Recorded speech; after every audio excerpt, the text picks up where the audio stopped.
berkenaan dengan Habib ni macam mana? Kita duk syok-syok berlambai-lambai ala-ala Akademi Fantasia ni, boleh ulas sikit? Bismillahirrahmanirrahim. Assalamualaikum warahmatullahi wabarakatuh. Terima kasih sudah yang bertanya. Apa kebaikan Habib?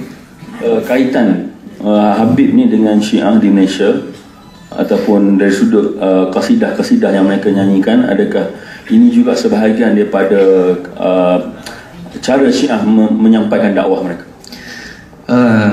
Habib yang berlega-lega di Nusantara ini, mereka sebagaimana yang saya beritahu tadi, dia adalah anak cucu Ahmad bin Isa Al-Muhajir. Dia sendiri itu Syiah, kemudian menyerapkan akidah Sufi, sebab di Yaman itu dia bertembung dengan Ibadhi dan juga golongan Syafi'iyah. Jadi mereka nak duduk di Yaman, mereka terpaksa menyeraplah. Jadi dia sebenarnya benar kata Syed Hussein Nas. Dia kata untuk menyatukan Sunni Syiah, platform Sufi ini lebih mesra lah, lebih baik, sangat potensi. Sebab itu Habib ni dia masuk ke tasawuf dengan pengarang Qutul Qulub, kemudian menjadi teras pemikiran keluarga dia. Dia bawa ke sini menjelma sebagai Syafi'iyah dari segi fiqh, akidah, teologi dia Asy'ariyah. Tapi Jalaluddin Rahmat dan juga orang Syiah mengaku Habib ni sebenarnya bertaqiyah dalam rupa ahli sunnah wal jamaah melalui tadilah Sufi. Ya, sebab itu kita tengok elemen-elemen mula syok dulu kat nyanyi. Mana kita tahu dulu nyanyian Al-Haddad tu dia tu Syiah. Rupanya kalau sahabat kita daripada Indonesia sangat ma'ruf, dia merupakan pengembang Syiah yang tekar di Indonesia, tokoh utama. Betul ya? Jadi dia akan mula bawa ke kubur dulu, dia menyanyi. Saya beginilah suka memetik perkataan Maulana Asri, pekaji Syiah yang tuntas dalam di tempat kita ini. Dia kata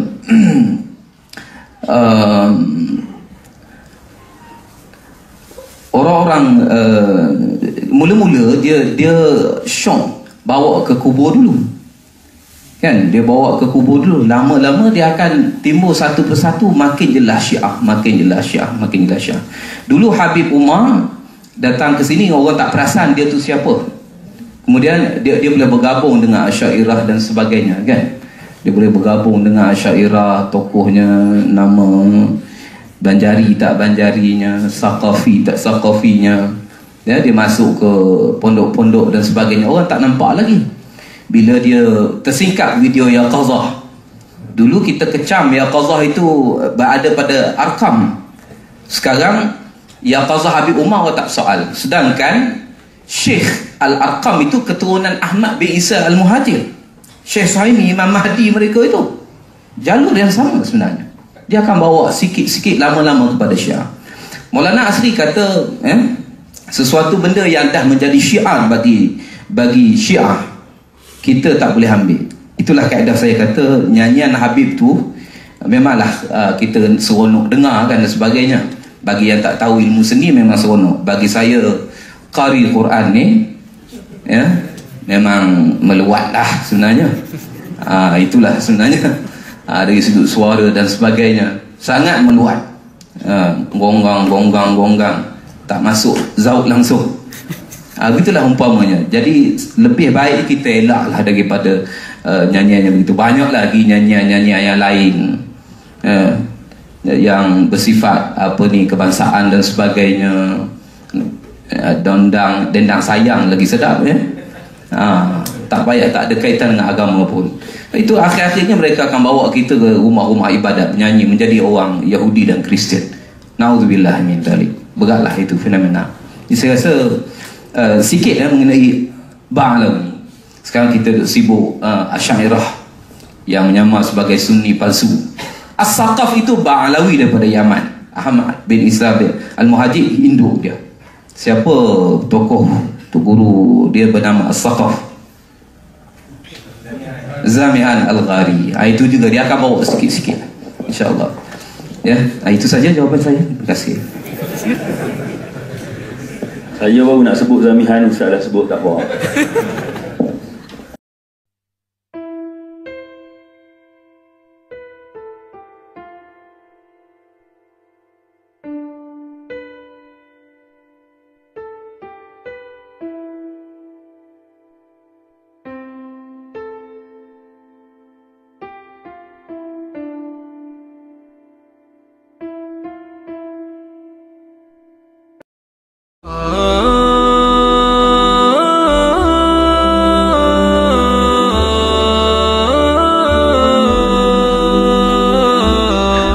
Bismillahirrahmanirrahim. Alhamdulillahi rabbil alamin wa bihi nasta'in ala umuri dunya waddin. Wassalatu wassalamu ala asyrafil mursalin sayyidina Muhammadin wa ala alihi wa sahbihi ajma'in. Amma ba'du. Assalamualaikum warahmatullahi wabarakatuh.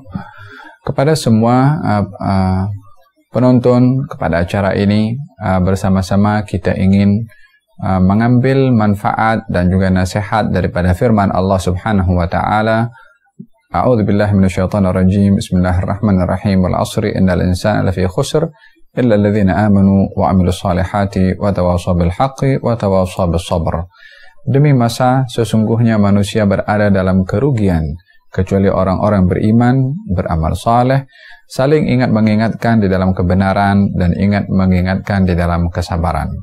Mengambil daripada salah satu mereka yang tidak rugi daripada orang-orang beriman dan beramal saleh adalah ingat mengingatkan di dalam kebenaran.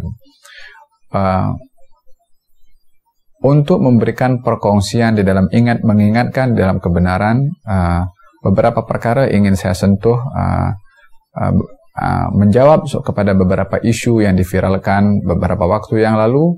Lebih khusus adalah menyentuh kepada isu habaib, dan juga ada beberapa nama yang disebutkan dengan tuduhan dan tuhmahan yang tidak benar kepada nama tersebut atas tuhmahan itu. Yang pertama nama disebutkan adalah Sayyidina Ahmad bin Isa al-Muhajir. Beliau adalah Ahmad bin Isa ibn Muhammad ibn Ali ibn Ja'far as-Sadiq ibn Muhammad al-Baqir ibn Ali Zainal Abidin ibn Husain bin Ali bin Abi Talib wa ibn Fatimah binti Rasulullah sallallahu alaihi wa alihi wasallam. Hidup pada pertengahan abad yang ketiga, lebih kurang 260 Hijrah beliau dilahirkan, dan kurun itu adalah merupakan kurun yang disaksikan akan kebaikannya oleh Nabi Muhammad sallallahu alaihi wa alihi wasallam, sebagaimana dinyatakan dalam hadis beliau, khairul quruni qarni thumma alladhina yalunahum thumma alladhina yalunahum. Sebaik-baik kurun adalah kurun aku, kemudian kurun setelahnya, dan kurun setelahnya. Ahmad bin Isa al-Muhajir berhijrah ke bumi Hadramut, dan sampai ke bumi Hadramut setelah berziarah ke kota Mekah dan juga ke kota Madinah pada tahun ke-318 Hijriah, sampai ke bumi Hadramut. Hijrah ini yang menyebabkan beliau digelari sebagai muhajir atau muhajir ilallah, yakni orang yang berhijrah di jalan Allah Subhanahu wa taala, mengambil daripada perbuatan baginda Rasulullah yang berhijrah daripada kota Mekah ke kota Madinah semata-mata untuk menyebarkan agama, membawa agama. Demikian juga maksud dan matlamat hijrahnya Ahmad bin Isa al-Muhajir daripada Irak menuju ke Hadramut untuk membawa agama, menyebarkan agama untuk dirinya, untuk keturunannya, dan untuk masyarakat, disebabkan oleh kerana di Irak ketika itu fitnah yang begitu dahsyat, yaitu fitnatul Qaramitah, yang begitu mengancam dan mencabar akidah kaum muslimin. Maka beliau berhijrah daripada tempat tersebut disebabkan oleh kerana fitnah-fitnah yang terjadi di Irak ketika itu.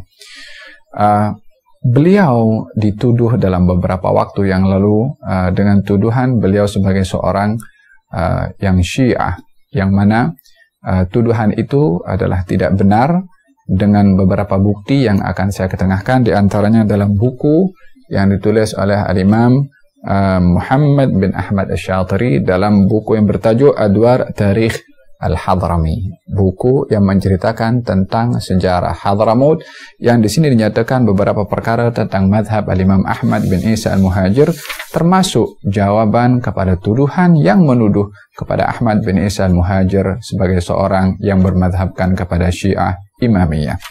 Katanya di sini dikatakan, fakaifa la yakun al-muhajir Syafi'i al-madhhab.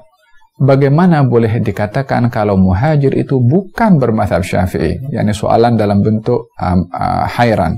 Wa huwa alladhi qama bi nashrihi aw idkhalihi ila Hadramut, sementara beliaulah yang menyebarkan mazhab itu dan juga memasukkan mazhab Imam Syafi'i ke bumi Hadramut, sementara penguasa Hadramut pada waktu itu adalah terbagi kepada 3 bahagian, yaitu Ibadiyah, yaitu Ziyadiyah, dan juga Ya'afirah. Majority daripada mereka yang berada di bumi Hadramut adalah 3 golongan ini. Yang ramai daripada mereka atau yang lebih banyak adalah daripada golongan Ibadiyah, dengan hujjah yang kuat, bukti akli dan nakli yang dibawa oleh Ahmad bin Isa Al-Muhajir dapat membentras fahaman-fahaman yang terpesong ini, sehingga kekal hingga hari ini fahaman yang benar, mazhab yang benar dalam akidah Ahlus Sunnah wal Jamaah yang dibawa pertamanya ke bumi Hadramut oleh Al-Imam Ahmad bin Isa Al-Muhajir.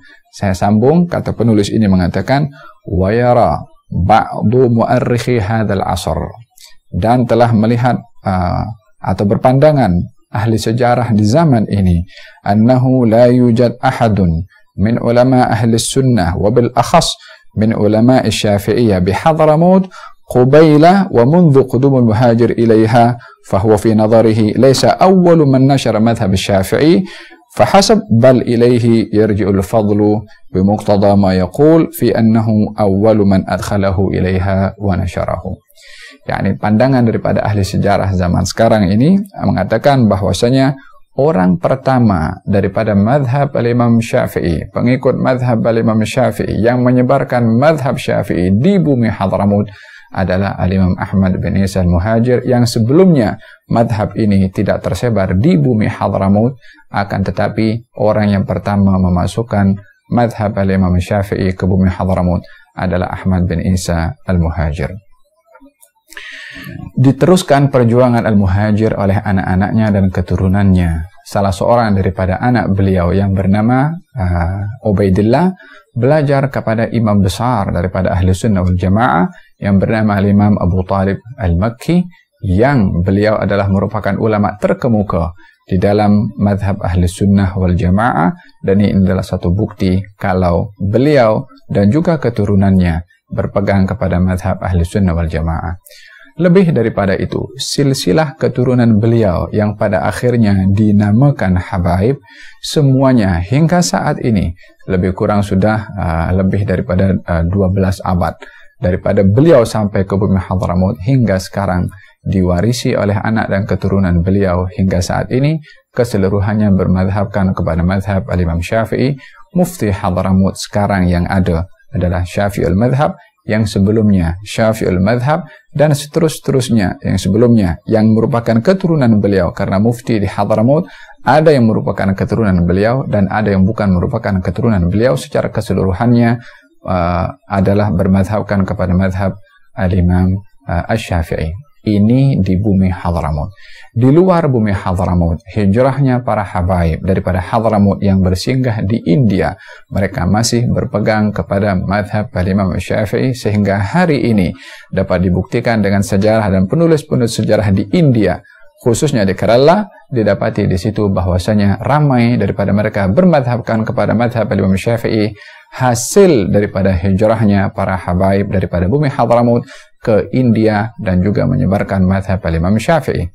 Daripada bumi India meneruskan perjalanan ke Nusantara ini, ke Indonesia, di Aceh dan juga di Pulau Jawa, ramai daripada mereka pendatang yang datang daripada Hadramut melalui India ke Indonesia atau ke Nusantara ini, mereka membawa madhab Al-Imam Syafi'i. Di antara mereka adalah golongan daripada Wali Songo yang mereka merupakan keturunan daripada Ahmad bin Isa Al-Muhajir. Mereka adalah pendakwah yang bermadhabkan kepada madhab Al-Imam Asy-Syafi'i. Dalam kurung kita zaman sekarang ini, di bumi Malaysia ini, 4 mufti yang berada di wilayah Johor, keturunan daripada Ahmad bin Isa Al-Muhajir. 2 daripada bangsa atau daripada keluarga Al-Haddad, Al-Habib Alwi Al-Haddad, Alwi bin Tahir Al-Haddad, dan juga adalah Habib Alwi kadzalik bin Al-Haddad. Dua-duanya merupakan keturunan daripada Ahmad bin Isa Al-Muhajir yang pernah menjawat jawatan mufti di Johor. Kedua-duanya adalah mufti dalam mazhab Al-Imam Asy-Syafi'i. Sebelumnya daripada keturunan Ahmad bin Isa Al-Muhajir, daripada keluarga Al-Attas, 2 daripada keluarga Al-Attas yang menjadi mufti di Johor pun juga merupakan mufti dalam mazhab Al-Imam Asy-Syafi'i. Bila mana Ahmad bin Isa Al-Muhajir yang saya ceritakan sebentar tadi, dalam keturunannya baik di Hadramaut, di India, termasuk dahulu di Mekah, di Indonesia, termasuk di Malaysia, adalah sejarah membuktikan kalau keseluruhannya adalah bermadhabkan kepada mazhab Imam Syafi'i. Lalu bagaimana akan dikatakan beliau sebagai orang pengikut mazhab Syiah dan seterusnya.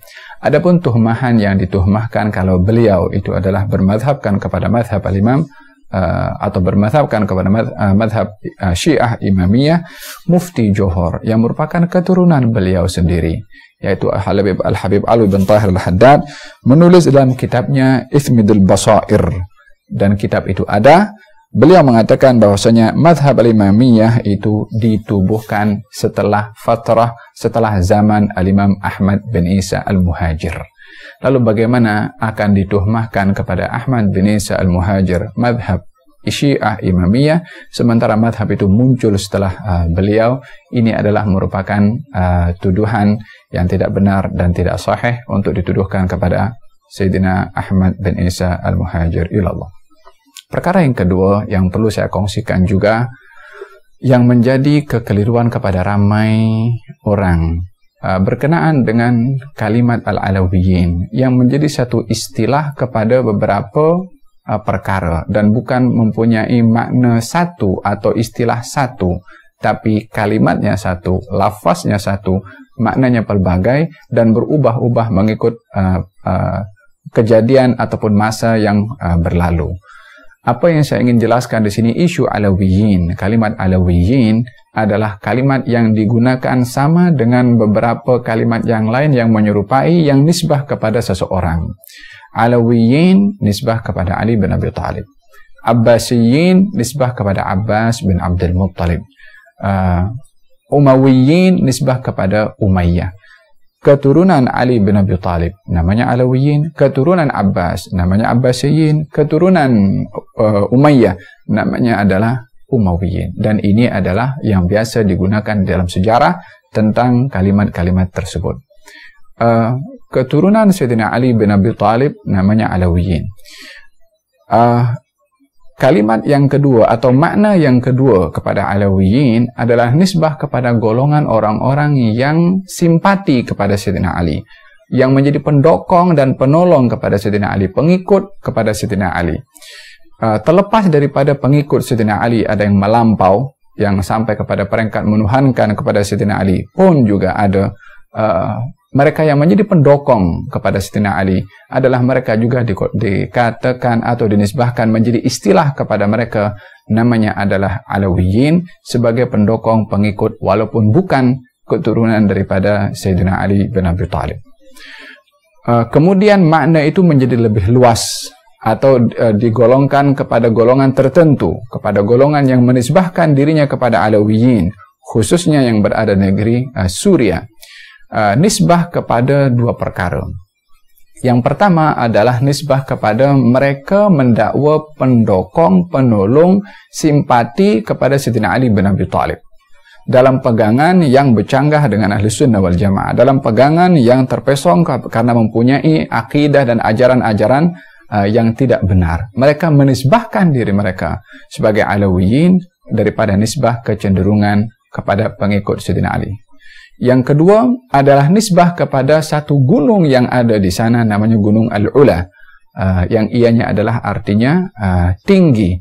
Daripada Ula kepada Alawi atau kepada Ulu mempunyai kaitan lafaz yang sama, sehingga Al-Alawiyin yang ada di Syam nisbah kepada satu pendokong kepada Sayyidina Ali, dan nisbah kepada satu tempat di kawasan situ, di pegunungan yang tinggi yang namanya Ula, karena mereka duduk di situ, menisbahkan mereka kepada Al-Alawiyin dengan dua sebab tadi: tempat, yaitu yang tinggi yang namanya Al-Ula, gunung Al-Ula, ataupun yang kedua adalah sebabkan oleh karena mereka pendukung kepada Sayyidina Ali bin Abi Thalib, maka dinisbahkan mereka itu kepada golongan Al-Alawiyin.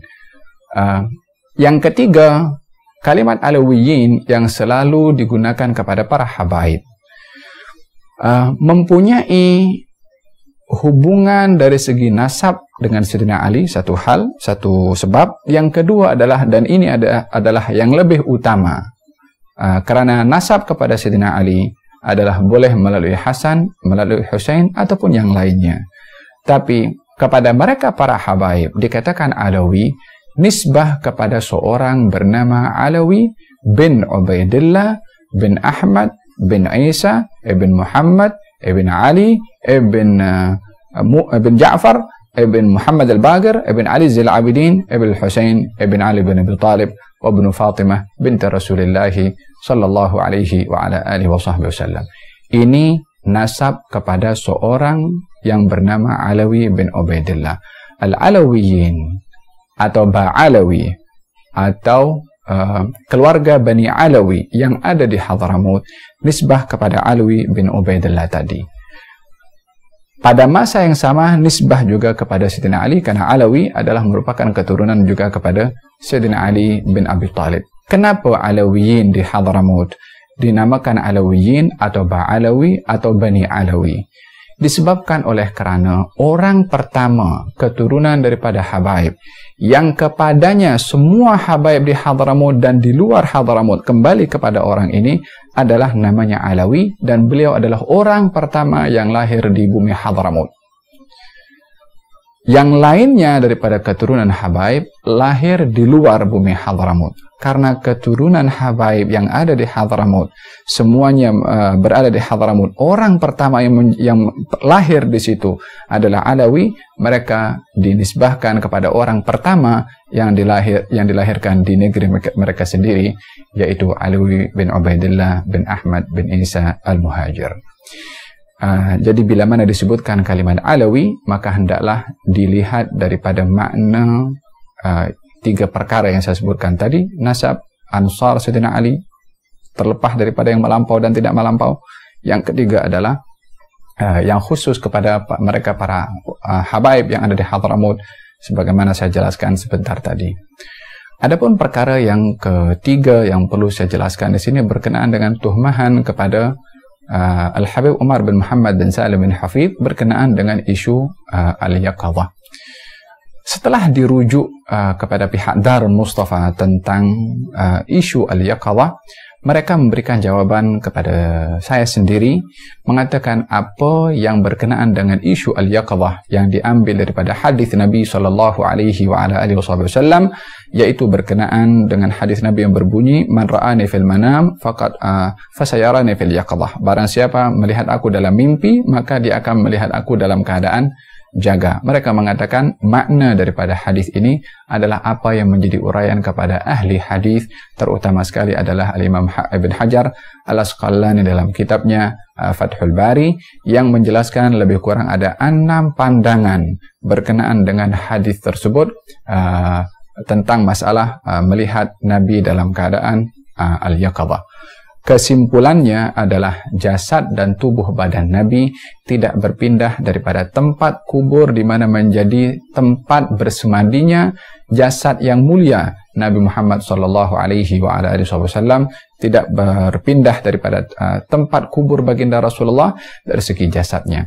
Berbicara tentang masalah ar-ruh yang ianya adalah merupakan alam yang lebih luas berbandingkan kepada alam jasad, keluasan alam itu sendiri diceritakan oleh baginda Rasulullah bagaimana ar-ruh lebih bebas alamnya berbandingkan ketika berada di dalam jasad, dalam satu peristiwa yang terjadi kepada Sayyidina Ja'far bin Abi Thalib ketika syahid dalam peperangan Mu'tah. Dan Mu'tah itu adalah suatu kawasan yang berada di Jordan. peperangan itu ketika terjadi, Nabi berada di kota Madinah sedang menceritakan tentang kejadian peperangan tersebut yang sedang berlaku. Nabi menceritakannya sementara Nabi berada di kota Madinah. Saat Sayyidina Ja'far syahid dalam peperangan itu, Nabi SAW dikunjungi sebagaimana dalam kitab Al-Mustadrak yang ditulis oleh Imam Al-Hakim, dikunjungi atau didatangi oleh Sayyidina Ja'far bin Abi Thalib yang terbang bersama dengan para malaikat, yang digelari dengannya At-Tayyar, yakni sebagai orang yang terbang. Ja'far At-Tayyar karena terbang bersama dengan para malaikat sebab tangannya dalam peperangan itu terpotong, terputus dan digantikan oleh Allah dengan sayap, sehingga kata baginda Rasulullah ketika berada di kota Madinah, Ja'far bin Abi Thalib yang syahid ketika itu dibawa oleh para malaikat pergi ke kota Madinah dan mengucapkan salam kepada baginda Rasulullah SAW. Dijawab oleh Nabi, bahkan Nabi berkata kepada Siti Asma, istri kepada Ja'far, "Ya Asma, ini adalah Ja'far sedang terbang bersama dengan malaikat dan mengucapkan salam, jawablah salamnya." Kata baginda Rasulullah SAW, walaupun jasadnya berada di Mu'tah, berada di Jordan, akan tetapi ruhnya adalah berada di tempat yang lebih luas. Bila mana ini ruh para syuhada, maka ruh para anbiya adalah lebih bebas berbandingkan kepada arwah atau ruh para syuhada. Sebelum ini pun juga beliau Al-Habib Umar bin Muhammad bin Salim bin Hafid juga dituhmah sebagai seorang yang bermadhabkan kepada madhab Syiah. Ketika beliau ditanya tentang isu itu, beliau menjawab, "Nama saya siapa?" Sambil tersenyum dan mengatakan, "Adakah orang Syiah suka kepada nama Umar?" Nama Umar tentunya adalah orang yang tidak disukai oleh golongan orang-orang Syiah adalah Sayyidina Umar Ibn Khattab, sementara beliau Al-Habib Umar namanya saja Umar. Mana mungkin ada seorang Syiah yang menamakan dirinya dengan nama seseorang yang tidak disukai oleh mereka. Ini berkenaan dengan masalah Al-Habib Umar bin Muhammad bin Salim bin Hafid, dan lebih jelas daripada itu, bila mana kita ingin merujuk kepada beliau daripada ceramahnya, tulisannya, madrasahnya, anak murid yang graduan daripada Darul Mustafa sendiri, termasuk di Malaysia yang sudah jumlahnya cukup ramai, lebih daripada 100 orang, tak seorang pun daripada mereka yang menyebarkan fahaman Syiah. Kalau mereka belajar Syiah di bumi Hadramut, di madrasah atau di Darul Mustafa, tentunya akan kembali ke negeri ini dengan menyebarkan fahaman Syiah. Tapi yang dipelajari di situ secara keseluruhan adalah ahli sunnah wal jamaah, bermadhabkan akidahnya kepada Imam Abul Hasan al-Ash'ari, dan juga di dalam pegangan fiqahnya dalam madhab al-Imam Asy-Syafi'i. Adapun yang terakhir adalah apa yang disebutkan namanya juga Al-Habib Syekh bin Abdul Qadir As-Sagaf, yang juga dituduh sebagai Syiah. Mungkin kalau perlu merujuk kepada qasidah yang dibaca dan didendangkan di dalam acara-acara majelis yang diadakan oleh beliau sendiri, di situ terdapat qasidah pujian kepada Sayyidina Abu Bakar, Sayyidina Umar, dan juga Sayyidina Uthman Ibn Affan. Dan ini tidak mungkin akan ada pujian kepada 3 khalifah ini daripada orang Syiah yang tidak menyukai kepada 3 khalifah. Bahkan dalam qasidahnya yang begitu jelas, beliau mengatakan dalam bait-bait syairnya, "Barang siapa yang cinta kepada Muhammad, fala yarmiyanna Aba Bakrin bibuhtani." Jangan melempar kepada Sayyidina Abu Bakar dengan tuhmahan yang tidak betul, yang tidak palsu. Wala Aba Hafsin al-Faruq, dan tidak boleh melempar kepada Abu Hafsin al-Faruq, yaitu Umar bin Khattab, dengan tuduhan yang tidak benar. Wala Uthman, dan juga tidak boleh menuduh kepada Sayyidina Uthman Dzun-Nurain, yang digelari dengan gelaran Dzun-Nurain, yang mempunyai 2 cahaya karena menikah dengan 2 putri Nabi SAW, dan tidak boleh menuduh kepada Sayyidina Ali bin Abi Thalib dengan tuduhan yang tidak benar ataupun tuduhan yang palsu. Kalau itu yang dibaca dalam qasidah Al-Habib Syekh, bagaimana akan dituduh sebagai seorang Syiah sementara menyanjung tinggi 3 khalifah yang tidak disenangi oleh golongan orang-orang Syiah?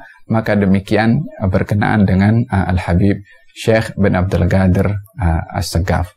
Terakhir, nasihat daripada saya sendiri dan untuk saya sendiri dan kepada semua yang mahu menerima nasihat untuk tidak menyebarkan satu perkara yang tidak dapat dipastikan tentang kesahihannya, yang kita akan dipertanggungjawabkan kepada Allah Subhanahu wa taala. Perlu untuk mengambil iktibar daripada firman Allah Subhanahu wa taala akan satu isu yang pernah berlaku di zaman baginda Rasulullah tentang menyebarkan maklumat tanpa ada dasar pengetahuan yang sahih tentang maklumat tersebut, dan dianggap penyebaran itu perkara yang biasa. Akan tetapi ianya tidak biasa di sisi Allah Subhanahu wa taala.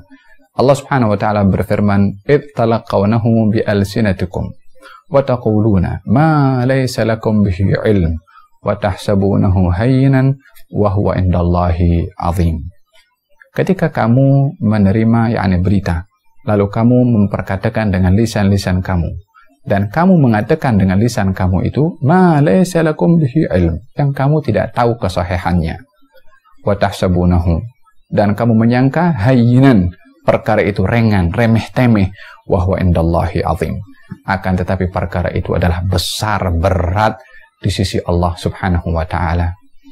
Mari kita bersama-sama mengambil iktibar daripada firman Allah Subhanahu wa taala untuk tidak menjadi satu pertanggungjawaban yang tak seorang pun daripada manusia berani mempertanggungjawabkan perkara yang salah di hadapan Allah Subhanahu wa taala. Moga-moga Allah Subhanahu wa taala menjaga lisan kita, menjaga minda kita, menjaga hati kita untuk tidak dikawal oleh hawa nafsu, oleh emosi ataupun matlamat-matlamat yang tidak benar, dan mudah-mudahan Allah Subhanahu wa taala membimbing kita ke jalan yang benar, siratal mustaqim, yaitu jalan yang dibawa oleh Nabi Muhammad sallallahu alaihi wa alihi wasallam.